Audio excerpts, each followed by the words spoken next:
There are islands the United Kingdom technically owns, but does not want to discuss at dinner parties. They appear on official government lists, but not in your average geography lesson. Somehow they still have British governors, military contracts, and tax exemptions, despite having no voting rights, no representation in Parliament, and in some cases, no people at all. Welcome to the corners of Britain filed under awkward colonial leftovers. You will not find them in royal wedding coverage. Most Brits could not point to them on a map if their tea supply depended on it. But Westminster, oh, they are very aware. Because in a world where every tax pound is scrutinized and every foreign policy move gets dissected, these territories exist in a constitutional grey area that would make a legal philosopher weep. Today we are diving into United Kingdom territories, so strange, so strategically forgotten, they almost feel like classified documents. From depopulated islands with American military bases to tax havens where corporations outnumber humans, this is where the sun never sets on the British Empire, but also where London pretends not to notice.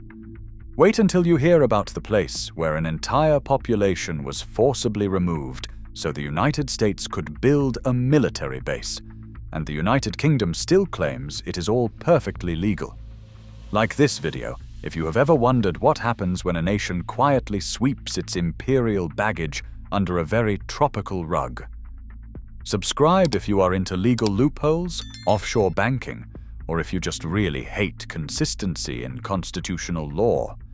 Let us crack open the atlas and expose the places Britain tried to rebrand as strategic partnerships. There is a UK territory where no civilians are allowed, where an entire population was forcibly removed, and where one of the most important military bases in the world sits on land that might not even legally belong to Britain. Welcome to Diego Garcia, the British Indian Ocean Territory's dirtiest little secret, wrapped in palm trees and classified documents. Diego Garcia is a coral atoll in the middle of the Indian Ocean, technically part of the British Indian Ocean Territory. The UK carved it out of Mauritius in 1965, 3 years before Mauritian independence. Historians now describe that deal as colonial manipulation and an international law violation. Between 1968 and 1973, the UK forcibly removed between 1,500 and 2,000 Chagosians, the indigenous islanders, to make way for a joint UK and US military base. They were dumped in Mauritius and the Seychelles with minimal compensation, their dogs were gassed, and London pretended this was all very normal and legal. Real-world data points: population approximately 3,500, but 0 civilians. All military and contractors, mostly American. Crime rate technically 0 unless you count international law violations. Cost of living irrelevant, you cannot live there. Rent-free if you enjoy 12-hour shifts at a military installation. Job market excellent if you are in signals intelligence or drone maintenance, non-existent otherwise. The International Court of Justice ruled in 2019 that the UK's administration of the Chagos Islands was illegal and that they should be returned to Mauritius. The UK politely said no thanks, we'll keep the military base. In 2024, the UK finally agreed to transfer sovereignty to Mauritius, but with a 99-year lease to keep operating the military base. Translation: we will admit we were wrong, but we are keeping it anyway. So you want freedom? Diego Garcia has none. 0 civilian access, heavily restricted military zone, and if you are Chagosian, you are legally banned from returning to your homeland. That is not freedom, that is forced displacement with a postcode. The territory serves as a critical hub for US military operations in the Middle East and Indian Ocean. It has been used for everything from bombing campaigns in Afghanistan and Iraq to allegedly housing CIA black site detention facilities. Nothing says British values quite like enabling extraordinary rendition. Let me get this straight. We evicted an entire population, handed their island to the Americans, ignored international court rulings, and still have the nerve to call ourselves defenders of the rule-based international order. Diego Garcia is not a territory. It is a moral hazard with a runway. Picture stepping on to Diego Garcia. You are surrounded by turquoise water, white sand beaches, military barracks, and the overwhelming knowledge that every person who once called this home was forcibly removed so your government could lease it for military supremacy. There is no Wi-Fi for fun, no tourists, just radar installations and the ghosts of a community that Britain erased. Diego Garcia, 0 civilians, perfect human rights record if you do not count the ethnic cleansing. Meanwhile, London still lectures other countries about international law. Irony is dead and buried in the Indian Ocean. There is a UK territory with a population so small you could fit everyone in a single pub, where nearly everyone is descended from mutineers, and where a massive child sexual abuse scandal was covered up for decades because no one was watching. Welcome to Pitcairn Island, a British territory that is part bounty mutiny, part Lord of the Flies, and part crime documentary. Pitcairn is a volcanic island in the South Pacific, roughly halfway between New Zealand and South America. It is one of the most remote inhabited places on Earth. The population in 2024 is around 35 to 40 people, making it the least populated national jurisdiction in the world. They are mostly descended from the HMS Bounty mutineers, who arrived in 1790 after overthrowing Captain Bligh, along with Tahitian women they brought with them. It sounds romantic until you remember how that actually worked. Most income comes from selling honey and postage stamps. Rent is technically free if you can survive the isolation and limited resources. There are no jobs. Everyone does communal labor. The UK provides financial support because Pitcairn cannot sustain itself. In 2004, a massive sexual abuse trial revealed systemic child abuse on the island going back decades. 7 men, nearly half the adult male population, were convicted of sexual offenses against children. The island's isolation and tiny gene pool created a culture where abuse was normalized and hidden. Prosecutors said it was probably the highest per capita rate of sexual offending anywhere in the world.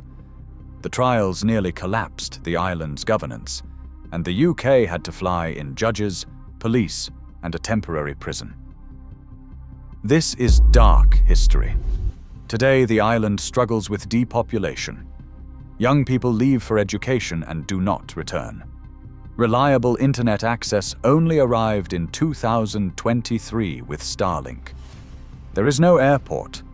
Access is by boat only, and ships visit maybe 10 times a year.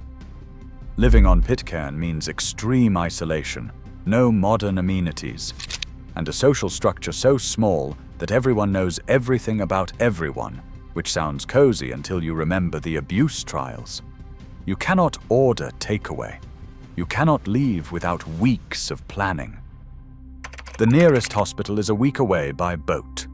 Pitcairn has the smallest population of any democracy and the highest concentration of convicted sex offenders per capita in modern history. Britain maintains sovereignty over an island where half the men were convicted sex offenders, provides financial support because the place is economically unviable, and calls it an overseas territory. Pitcairn is not a functioning society. It is a cautionary tale with a postcode. Picture waking up on Pitcairn. The sound of waves, no traffic, no phones, just you, about 34 other people, and the inescapable knowledge that everyone here is related and has nowhere to go. It is beautiful, it is peaceful, and it is also deeply dysfunctional. There is a UK territory with no permanent population, no economy, and no laws except what London decides. But it has scientists, penguins, and a very aggressive stance on fishing licenses. Welcome to South Georgia and the South Sandwich Islands, where Britain's claim to sovereignty is based on vibes, whaling history, and the Falklands War. South Georgia is a mountainous, glaciated island in the South Atlantic, about 1,300 kilometers east of the Falklands. The South Sandwich Islands are a volcanic chain further southeast, completely uninhabited. Both have been British since 1908, except for a brief Argentine occupation in 1982 during the Falklands War. There are no permanent residents. The population consists of around 20 British Antarctic Survey scientists and government officers at King Edward Point on South Georgia, plus occasional tourists from cruise ships. The South Sandwich Islands are visited maybe once a year if the weather cooperates. Crime rate is effectively zero unless you count illegal fishing, which the UK prosecutes aggressively. The cost of living is irrelevant. You cannot live there. Rent does not exist. The job market is limited to research scientists and government staff with high cold tolerance. The islands generate revenue through fishing licenses, stamps, and tourism fees from cruise ships. In 2011, the territory made £4.5 million, with 80% coming from fishing licenses. That is impressive for a place with no people.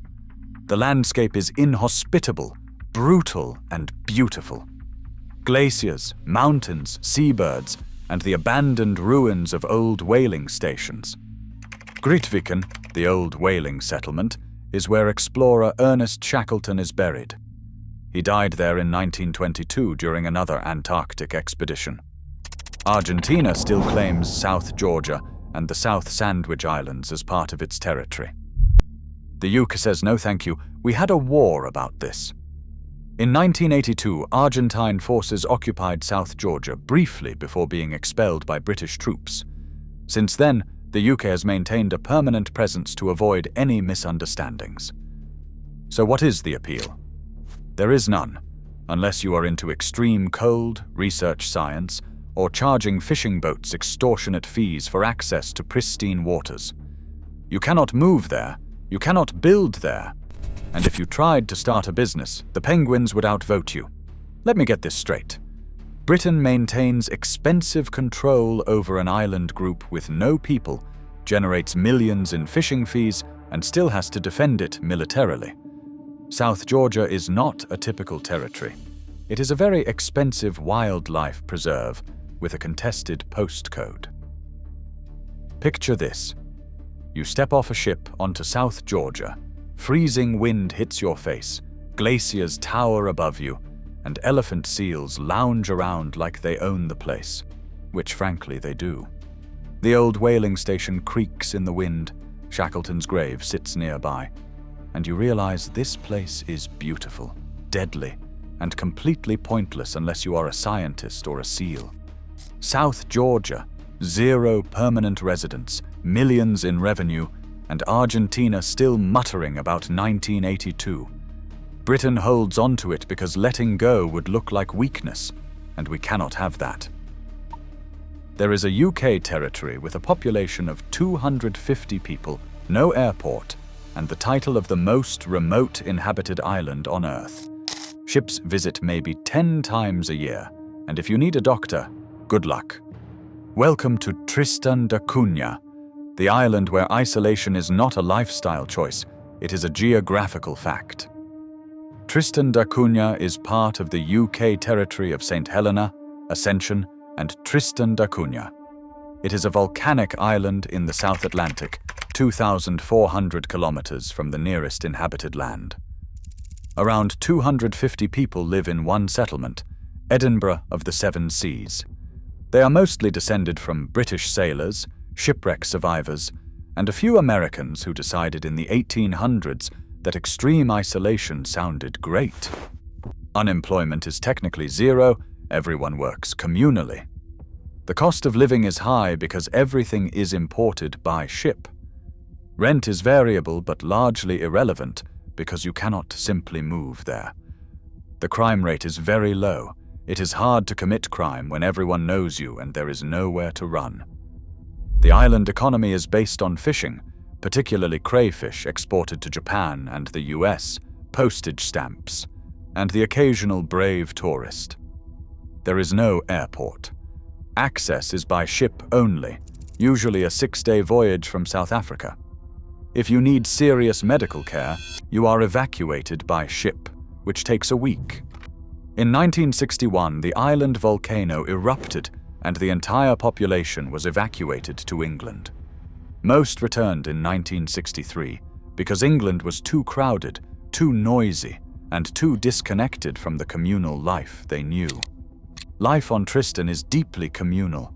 Everyone shares resources, land is allocated collectively, and decisions are made by the island council. There is a school, a hospital with one doctor, a post office, and a pub. Internet arrived properly in 2023 via satellite. Before that, connectivity was patchy at best. The island is stunningly beautiful, with sheer cliffs, green highlands, and seabirds everywhere. Queen Mary's Peak, the volcano, dominates the skyline. It is also completely cut off from everything. Want next-day delivery? Forget it. Want to see a specialist doctor? Start planning your multi-week trip. Want to leave the island? Hope a ship is coming soon. So let me get this straight. Britain maintains sovereignty over an island so remote that visiting requires weeks of planning, yet 250 people live there happily, fishing for crayfish and ignoring the modern world. Tristan da Cunha is not just a territory, it is an endurance test with breathtaking views. Picture waking up on Tristan. The ocean surrounds you in every direction, the volcano looms above, and you know the nearest hospital is a week away by boat.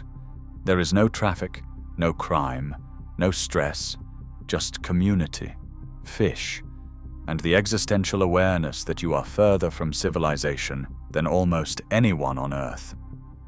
It is paradise until your appendix bursts. Tristan da Cunha, the most remote inhabited island on Earth, 250 people, and a healthcare system that relies heavily on hope and good weather. Britain keeps it because these people are British citizens, and abandoning them would be politically awkward, so we send ships and call it sovereignty. There is a United Kingdom territory that is actually 2 separate military bases on someone else's island, where British law applies but Cypriot civilians live, and everyone uses the euro despite it being British soil. Welcome to Akrotiri and Dhekelia, the sovereign base areas in Cyprus, where the legal status often reads like a creative writing exercise. Akrotiri and Dhekelia are 2 areas on Cyprus retained by the United Kingdom when Cyprus gained independence in 1960. They cover about 3% of Cyprus and exist solely for military purposes. RAF Akrotiri is a major airbase used for operations in the Middle East. Dhekelia houses listening stations that are part of the United Kingdom's Signals Intelligence Network. Approximately 18,000 people live in the bases, of whom 11,000 are Cypriot civilians and 7,000 are British military and their families. The base boundaries were deliberately drawn to avoid towns, but villages and farmland were included. Crime rates are low, but jurisdiction is complicated. Civilians live and work inside zones that answer to more than one authority. The legal status is bizarre. The United Kingdom has full sovereignty, but the areas apply Cypriot law where it does not conflict with military needs. Cypriots living in the bases are not British citizens, and they cannot vote in United Kingdom elections. They use the euro, not the pound, because when Cyprus adopted the euro in 2008, the bases followed suit. So you have British territory using European Union currency after Brexit. The bases also have a strained relationship with the Republic of Cyprus. During the 1974 Turkish invasion, Turkish forces stopped at the edge of Dhekelia to avoid conflict with Britain. Greek Cypriots fleeing the invasion were allowed to pass through and set up refugee villages that still exist inside British sovereign territory. Refugee communities remain inside those limits to this day. The United Kingdom government declared in 1960 that civilian development in the bases would be restricted, but Cypriot civilians still live there, farm there, and run businesses. British military police patrol alongside Cypriot police. It is sovereignty by committee. Imagine living in Dhekelia. You are Cypriot. You live in British sovereign territory. You use euros. Overhead, RAF jets take off for operations you have no say in. Your village exists inside a military installation, but it is still your home. You cannot vote for the government that controls the land, but you pay taxes to Cyprus. It is sovereignty without citizenship, military necessity without representation. Akrotiri and Dhekelia, 18,000 people, 2 countries, one very confused legal status. The United Kingdom keeps them for strategic access to the Middle East, and most people accept the absurdity because redrawing the map would be even messier. There is a UK territory with 100,000 companies, 70,000 people, and 0 corporate income tax. It is the world's most popular address for hedge funds, shell companies, and anyone who thinks taxation is optional. Welcome to the Cayman Islands, Britain's favorite offshore financial loophole. The Cayman Islands are 3 islands in the Caribbean, a British overseas territory, and the 4th largest financial center in the world. Grand Cayman, Cayman Brac, and Little Cayman together form a tax haven so effective that more companies are registered there than people living there. This is a global financial hub. The islands have no income tax, no corporate tax, no capital gains tax, no inheritance tax. You make money, you keep money. The Cayman government funds itself through fees, import duties, and tourism. It is the libertarian dream, assuming your dream involves helping billionaires avoid taxes. No income tax, no corporate tax. Population is approximately 70,000, but rising fast due to immigration. Over 100,000 companies are registered. Unemployment is around 4%. Average income is one of the highest in the Caribbean, around $110,000. Cost of living is extremely high because everything is imported. Rent is expensive, $2,000 plus for a decent place. 70,000 people live here. Crime rates are relatively low, but money laundering is practically the national sport. The financial sector generates about 44% of the island's gross domestic product. Cayman hosts over 30,000 investment funds managing over $8 trillion. That is trillion with a T. Hedge fund managers love it because the tax rate is 0. Fortune 500 companies have subsidiaries there. 8 trillion under management. One building in Georgetown, Ugland House, was famously the registered address of over 12,000 corporations. President Obama called it a tax scam. The Cayman Islands called it business as usual. The Cayman Islands government insists they are not a tax haven. They are a tax-neutral jurisdiction. It is branding, like calling a getaway car a mobility solution. Ugland House became a symbol. They have signed up to international transparency agreements, but beneficial ownership registers have convenient filters that make finding out who actually owns what still quite difficult. Transparency efforts exist, but they have limits. So what is it like to live there? Paradise if you are wealthy, expensive if you are not. Beautiful beaches, world-class diving, hurricanes occasionally, and the inescapable knowledge that the island's entire economy is built on helping rich people elsewhere avoid paying taxes. The locals benefit from high wages and modern infrastructure, but housing is unaffordable for many, and income inequality is stark. Paradise for some, unaffordable for others. Let me get this straight. Britain maintains sovereignty over a Caribbean tax haven, benefits from the international business flowing through London, and then acts surprised when people call it a money laundering operation. The Cayman Islands are not just a territory, they are Britain's plausible deniability made tropical. Picture this. You are in Georgetown, palm trees, sunshine, luxury cars, and enormous bank buildings. You are in paradise, but also in the global financial system's favorite exploit. Every transaction is legal, every company is registered, and somehow no one can quite explain why 100,000 shell companies need a Caribbean mailing address. Exploit or address of convenience, take your pick. It is beautiful, profitable, and morally indefensible. The Cayman Islands, 70,000 people, 100,000 companies, $8 trillion under management. Britain keeps it because shutting it down would crater London's financial sector, and we cannot have that. So we call it sovereignty and hope no one asks too many questions. So there you have it. The UK's overseas territories, a collection of strategic military bases, forced depopulations, tax havens, remote islands, and legal grey areas that would make a constitutional lawyer weep into their wig. From Diego Garcia's expelled population to Pitcairn's dark secrets, from South Georgia's expensive emptiness to Tristan da Cunha's heroic isolation, from Akrotiri and Dhekelia's confused sovereignty to the Cayman Islands' financial gymnastics, these territories expose the messy reality of what remains of the British Empire. They are not about freedom. They are about strategic interests, tax revenue, military access, and the uncomfortable truth that Britain never fully let go. Some have no people. Some have no laws. Some have too many companies and not enough accountability. But all of them share one thing.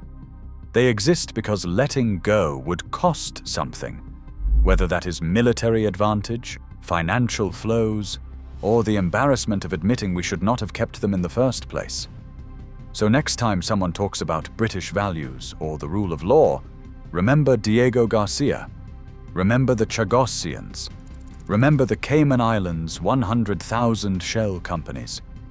Remember Pitcairn's trials. These territories are the fine print of empire, the bits we keep but do not discuss, the places where sovereignty matters more than people. And Britain? Well, Britain just keeps cashing the checks and hoping no one reads the terms and conditions too closely.